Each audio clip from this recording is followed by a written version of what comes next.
Ici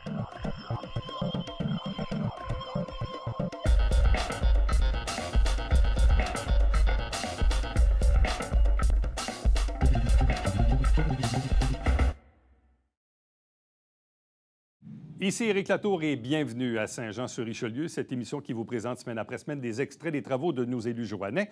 Nouvelle séance ordinaire du Conseil, celle du mardi 20 juin 2023, et on vous présente immédiatement une première série d'extraits.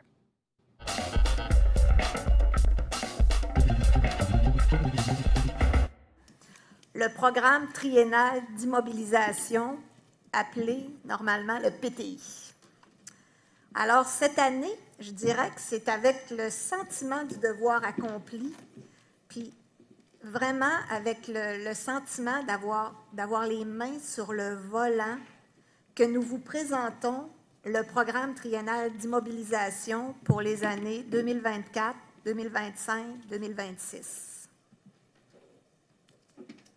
Les besoins de la Ville sont très grands, mais les ressources et la capacité de payer, elles, sont limitées. Il fallait donc faire des choix stratégiques et surtout lucides. Je vais donc brièvement vous partager les enjeux et les priorités qui ont guidé nos choix pour poursuivre avec les faits saillants des projets sélectionnés et conclure avec l'évolution de la dette. Nous avions de nombreux défis à relever lors de cet exercice auxquels nous avons fait face avec une analyse des bénéfices et impacts arrimée à la recherche de solutions créatives. 4 réalités ont eu un grand impact sur nos choix. Premièrement, la criticité des actifs. Le plan directeur des biens immobiliers a établi un diagnostic éloquent quant à la vétusté de notre parc immobilier. Nous n'avons plus le luxe ni le temps d'attendre. Nous devons agir maintenant pour le maintien de nos actifs. Ce plan directeur nous a aidés à la priorisation des interventions et au choix des investissements. Deuxièmement, les obligations légales. Les obligations légales dictent certains investissements, notamment en ce qui a trait à la gestion des eaux.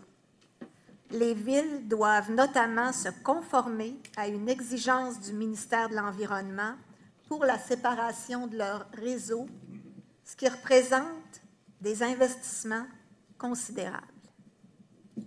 Dans notre planification, nous avons aussi tenu compte de l'instabilité des marchés et de la rareté de la main-d'œuvre.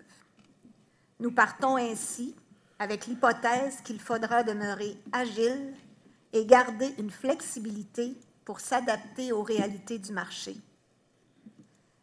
Nous nous sommes dotés, au cours de la dernière année, d'un bureau de projet qui nous a permis de dresser un portrait global des projets à l'échelle de la Ville et de leur suivi respectif. Enfin, je pense que ce n'est pas un inconnu pour personne, la hausse des taux d'intérêt impacte également notre cadre financier. Nous sommes tenus de faire une gestion responsable des fonds publics et nous devions absolument considérer la hausse des taux. D'ailleurs, notre hypothèse de travail a été que les taux étaient à 5 %. Au-delà des enjeux, il y a nos orientations et nos priorités. Premièrement, régler les legs du passé, mais en gardant le cap sur le futur. Ceci revient à ce que je vous disais préalablement concernant la gestion de notre parc immobilier et de nos actifs. Il faut s'occuper de l'héritage des investissements du passé, mais le faire en gardant en tête comment on veut que notre ville évolue. Agir de façon durable. Ceci est d'ailleurs la première aspiration de notre plan stratégique qui vise à sélectionner et déployer les projets en respect des 5 chantiers de la stratégie de développement durable. Maximiser les opportunités de financement externe. Pour assurer un équilibre, c'est important de maximiser le financement de nos projets. Pour le présent PTI, 32 % est défrayé par des subventions, contributions ou une croissance des revenus, ce qui représente une somme de 154 millions. Et finalement, la recherche d'équilibre dans nos investissements était primordiale, et ceci à 2 volets. Premièrement, l'équilibre de notre cadre financier pour assurer une équité générationnelle. Et deuxièmement, dans les choix d'investissement. Il est important de trouver l'équilibre entre l'entretien, notre vision, l'amélioration, et les obligations. Le projet du complexe municipal est un excellent exemple. Cette construction nous permettra de centraliser plusieurs opérations et réglera l'obsolescence de 14 bâtiments qui sont présentement onéreux et qui ne répondent pas entièrement à nos besoins.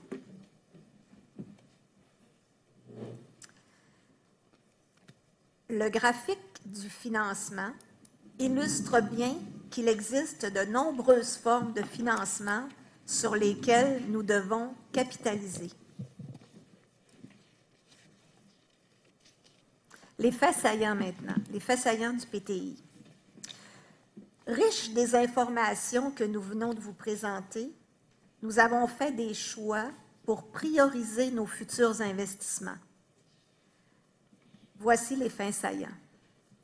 Notre plan de développement des biens immobiliers nous a permis de cibler les bâtiments où il est urgent de faire des investissements pour maintenir nos actifs. Pour chaque catégorie d'investissement, nous avons listé les majeurs. L'entretien et la bonification de nos parcs demeurent une priorité pour la qualité de vie de nos familles. D'ailleurs, nous avons un plan directeur à cet effet pour bien équilibrer les investissements. Dans cette catégorie, j'attire votre attention sur la création d'un nouveau parc, soit le parc Bella à Iberville. Pour les 2 prochaines catégories, nous nous devons d'intensifier nos investissements puisqu'ils sont dictés notamment par nos obligations légales et la désuétude. Je souligne la séparation des réseaux dans la catégorie de la gestion des eaux. Du 64,9 millions, plus de 60 % est alloué à cette obligation.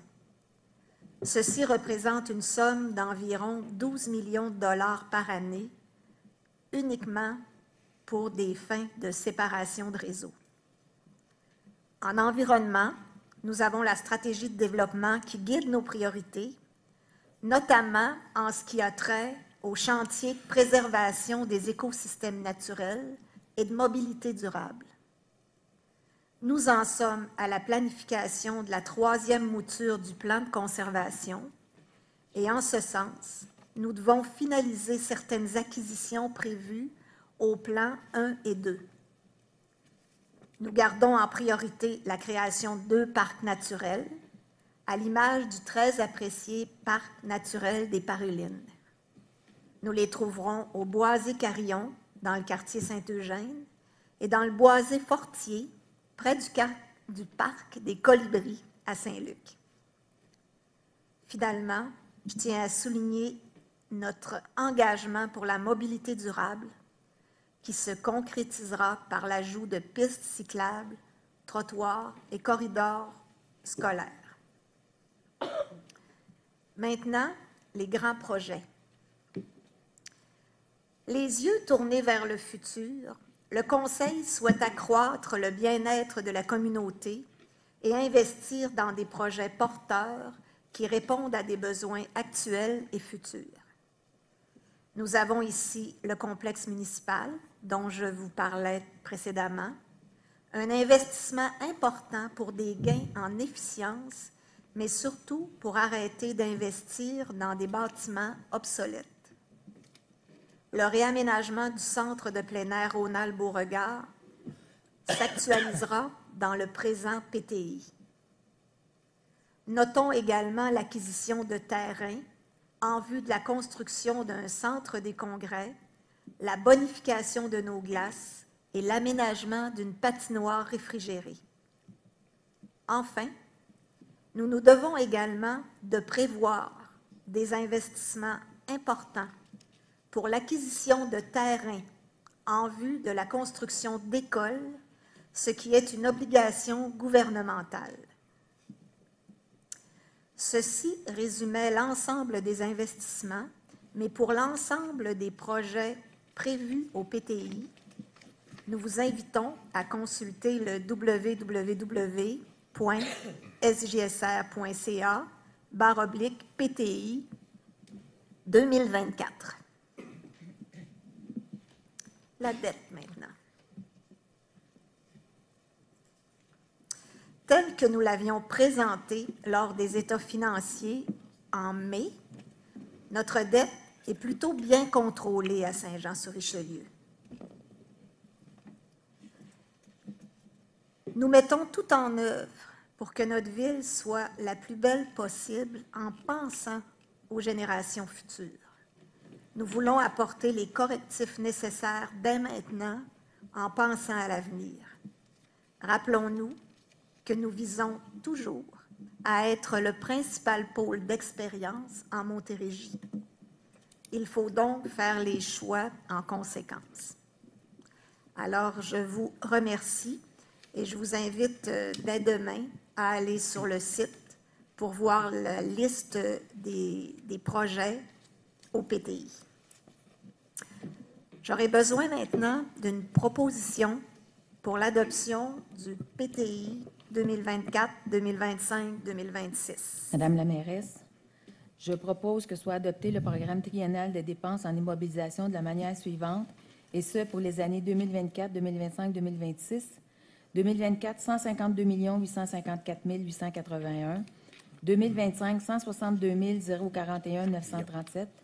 Et 2026, 163 561 015. Le tout pour des dépenses d'immobilisation au montant total de 478 457 833.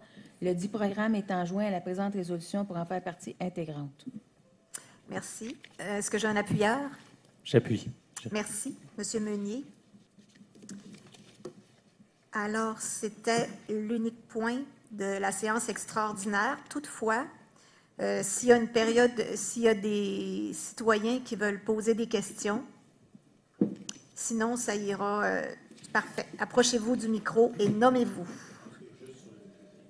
Oui, les questions ne doivent être que sur le PTI. Bonjour, Madame la mairesse. Pour le PTI, la page, elle est protégée par un mot de passe en passant. Donc, le lien là, que vous avez mis tout à l'heure, là. Mais je pense que ça va être rendu public demain matin, c'est ça? Demain matin. OK, ça veut dire qu'on va avoir les 3 années plus qu'est-ce qui va être fait en l'année 2024. Un va être fait en 2025, puis un en 2026. Voilà. C'est ça? Parfait. Donc, j'assume qu'on devrait avoir une reddition de compte des années 20 à 2023, puis il y a automatiquement une reddition de compte qui devrait être faite à la fin de chacune des années du plan triennal. On prend note de la demande. Non, mais en tout respect, Madame la mairesse, c'est la seule façon de voir l'évolution des travaux qui sont effectués par la Ville, de voir aussi des défis que la Ville a besoin de faire, c'est-à-dire les liquidités, si les taux d'intérêt augmentent. Je ne suis pas sûr qu'on va être capable de faire le même montant au niveau du plan triennal. Donc, théoriquement, à la fin de chaque année, il devrait y avoir une reddition de compte sur ce qui avait été prévu sur le plan triennal. Je sais que là, c'est une marotte que j'ai là, pour le dernier plan triennal des immobilisations. Je ne sais pas si je vais avoir la reddition de compte à un moment donné, mais ça serait bien, là, vu qu'on part sur des nouvelles bases, qu'au moins, tout au moins, à tous les ans, pour l'ensemble des citoyens, parce que, l'argent va se faire de plus en plus rare pour vous, pour les citoyens, pour tout le monde. Puis je pense que c'est de bonne loi, de bonne reddition de compte, de faire en sorte qu'à la fin de chacune des années, on voit quel projet. Pour l'évolution du PTI, c'est ce que vous me Absolument. dites. Puis, à la limite, de voir collectivement qu'est-ce qu'on est obligé de laisser aller ou de reporter dans le temps parce que les ressources sont limitées. Il me reste encore du temps.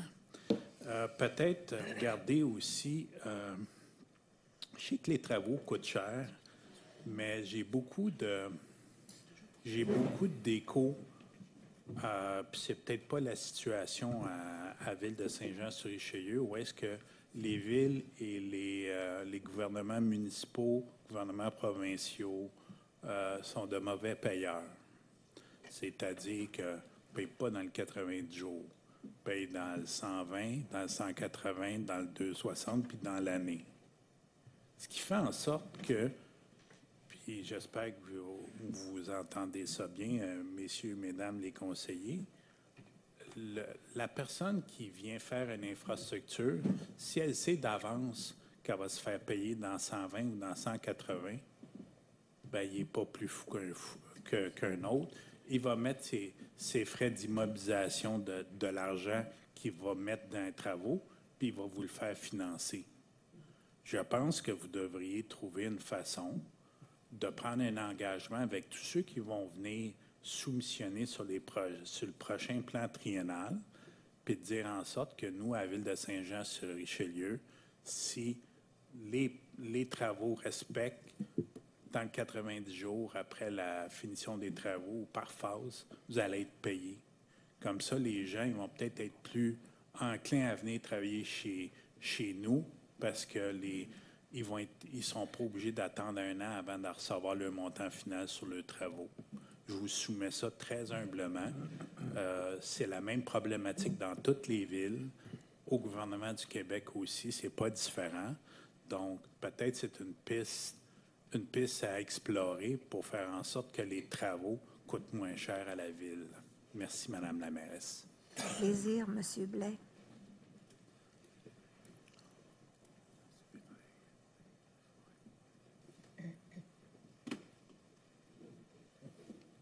Bonsoir.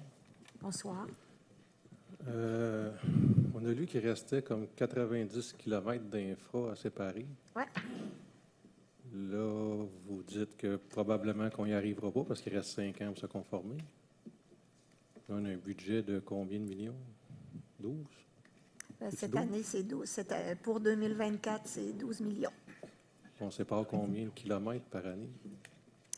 Je peux bien noter la question, là, parce que moi, la question, on l'a posée, mais ça dépend, une fois qu'on ouvre le sol, des fois, ça dépend de l'installation dans le sous-sol. Je peux pas vous dire ça, on peut pas dire combien on en fait par année. Bien, 1 ou 20? Je le sais pas. 1 milliard? 1 milliard, ça fait 11 millions par kilomètre que vous calculez? 1 milliard, ça, c'est un chiffre en l'air. Hein. Moi, quand on m'a demandé comment ça pouvait coûter pour séparer 90 kilomètres de réseau, j'ai dit, je ne le sais pas, ça peut être 1 million, 2 millions, 1 milliard. Regarde, moi, je n'ai pas d'idée là-dessus. Là. OK, mais je ne pense pas qu'on en fasse beaucoup de kilomètres par année. Il va falloir demander un délai de quoi, 45 à 60 ans? Ça ne prendra pas 45 à 60 ans, mais ça ne prendra pas 5 ans. Ça, c'est clair. C'est bien. Merci.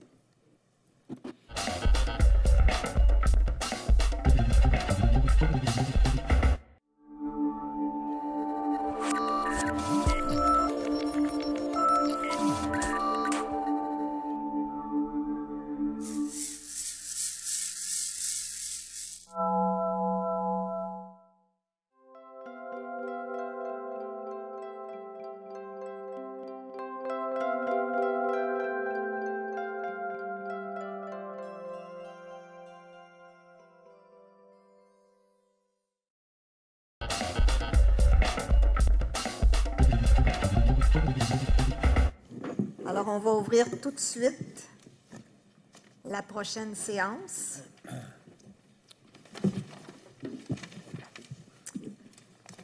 Alors, la séance ordinaire du Conseil municipal, mardi 20 juin 2023. La séance est ouverte. Adoption de l'ordre du jour. Monsieur le greffier. Merci. Alors, il est proposé que l'ordre du jour de la présente séance ordinaire soit adopté tel que soumis, en y apportant toutefois les modifications suivantes. L'ajout de l'item 12.1.1, appel d'offres pour les services professionnels, études de faisabilité pour l'aménagement du parc au centre de plein air Ronald-Beauregard.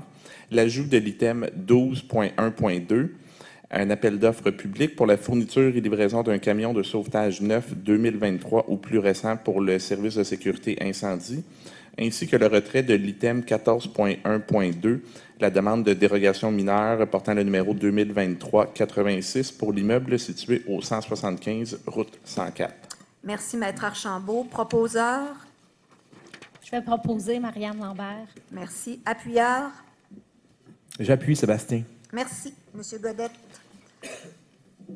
Procès-verbaux. 5.1. Adoption du procès-verbal de la séance ordinaire du Conseil municipal du 30 mai 2023. Proposeur. Madame la mairesse, je propose que le procès-verbal de la séance ordinaire tenue le 30 mai 2023 soit adopté tel que soumis. Appuyeur. J'appuie. Lynne Poitras. Merci, Madame Poitras. Vous parlerez un petit peu plus fort, hein, parce que je l'ai plus deviné. 6. Administration générale, greffe, affaires juridiques. 6.1. Renonciation de servitude. Le lot 3 627 296 du cadastre du Québec, 55 rue Masson. Oui, Madame la mairesse, je propose que le greffier ou la greffière adjointe ainsi que l'avocat conseil soient autorisés à signer pour et au nom de la Ville un acte de rénonciation de la servitude affectant la ligne littérale nord-est du lot 3 627 996 du cadastre du Québec, aux frais du propriétaire. Appuyeur. J'appuie Mélanie. Merci, Madame Dufresne. 6.2. Adoption de la politique d'approvisionnement responsable, mai 2023. Madame la mairesse, je propose que soit adoptée la politique d'approvisionnement responsable, mai 2023, jointe à la présente résolution pour en faire partie intégrante. Appuyeur. J'appuie, Sébastien. Merci. Monsieur Godette. 6.3. Demande d'indemnisation pour les terrains destinés à la construction d'écoles. Je ferai moi-même la proposition. Considérant que depuis 2020, avec l'adoption du projet de loi 40, loi modifiant principalement la loi sur l'instruction publique relativement à l'organisation et à la gouvernance scolaire, les municipalités sont tenues de céder aux centres de services scolaires les terrains nécessaires aux nouvelles écoles ou encore d'exproprier à leurs frais des terrains qui seront remis aux centres de services scolaires. Considérant que le gouvernement n'a pas consulté les municipalités lors de l'adoption de l'amendement au projet de loi 40 en 2020, considérant que les années de pandémie ont occasionné une migration des familles dans notre ville et toute notre région et exacerbé les prévisions de clientèle du Centre de services scolaires des Hautes-Rivières, considérant l'impact financier considérable de plusieurs dizaines de millions de dollars pour la ville de Saint-Jean-sur-Richelieu, considérant que les municipalités sont mises sous pression pour une compétence qui relève du gouvernement du Québec, considérant que les municipalités doivent être partie prenante en ce qui concerne l'intégration des écoles au milieu de vie, considérant que les municipalités ont un objectif commun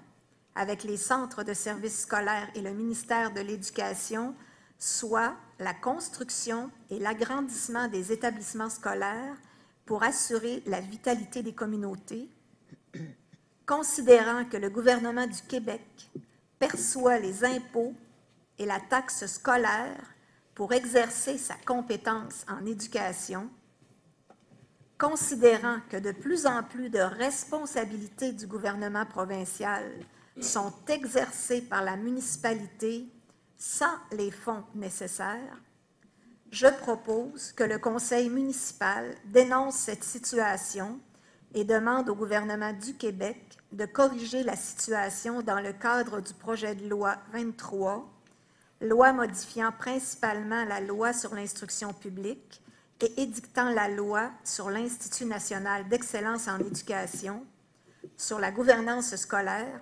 afin que le gouvernement du Québec assume l'ensemble des coûts liés à l'acquisition d'immeubles scolaires et que soit abrogée l'obligation de cession d'immeubles à titre gratuit par les municipalités.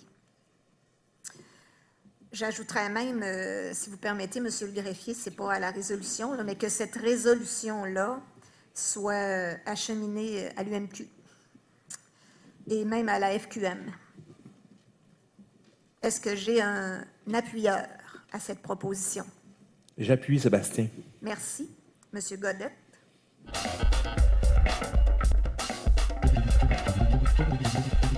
Merci d'avoir été là. On se donne rendez-vous la semaine prochaine pour une dernière émission de Saint-Jean-sur-Richelieu avant la pause estivale, toujours en lien avec cette séance ordinaire du mardi 20 juin 2023.